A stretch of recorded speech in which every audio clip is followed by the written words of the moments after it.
হাইকোর্টে ফের একবার ধাক্কা রাজ্য সরকারের। বিচারপতি অমৃতা সিনহা ম্যামের কামাল। টানাপোড়েনের জেরে দীর্ঘদিন আটকে ছিল অবসরপ্রাপ্ত কর্মীর প্রাপ্য। অবশেষে হাইকোর্টের গুঁতো খেয়ে মাত্র 5 দিনে কাটল 14 বছরের পুরনো জট।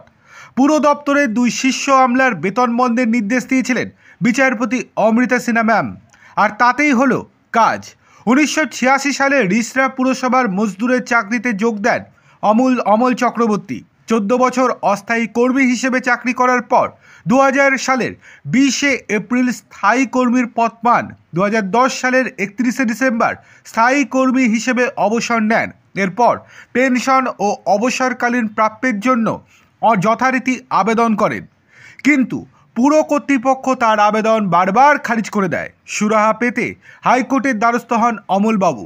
এরপর দীর্ঘ 4 বছর হাইকোর্টের বিচারপতি শম্পা সরকারের সিঙ্গেল বেঞ্চ পুর ও নগরোন্নয়ন দপ্তরের প্রধান সচিবকে অমলবাবুর বিষয়টি বিবেচনা করে যথাযথ পদক্ষেপের নির্দেশ দেন।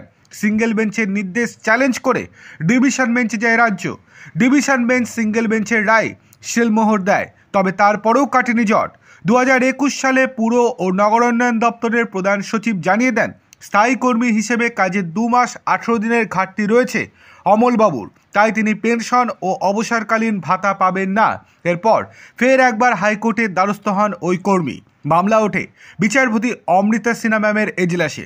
বিচারপতি সিনহার পর্যবেক্ষণে জানান, মামলাকারী 24 বছর ধরে কাজ করেছেন।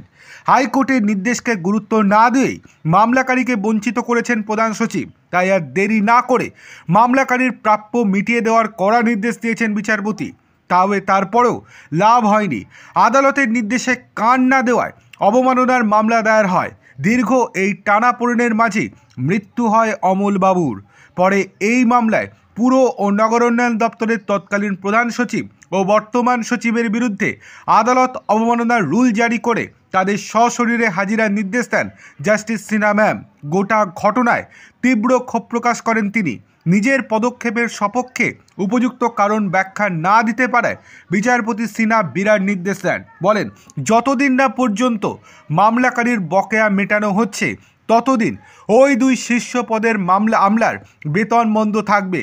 এরপরেই মাত্র 5 দিনে ওই বৃদ্ধর স্ত্রীর অ্যাকাউন্টে প্রাপ্য বাবদ যাবতীয় সমস্ত অর্থ মিটিয়ে দেওয়া হয়েছে। এর থেকেই বোঝা যাচ্ছে, ঠেলায় না পড়লে বিড়াল গাছে ওঠে না।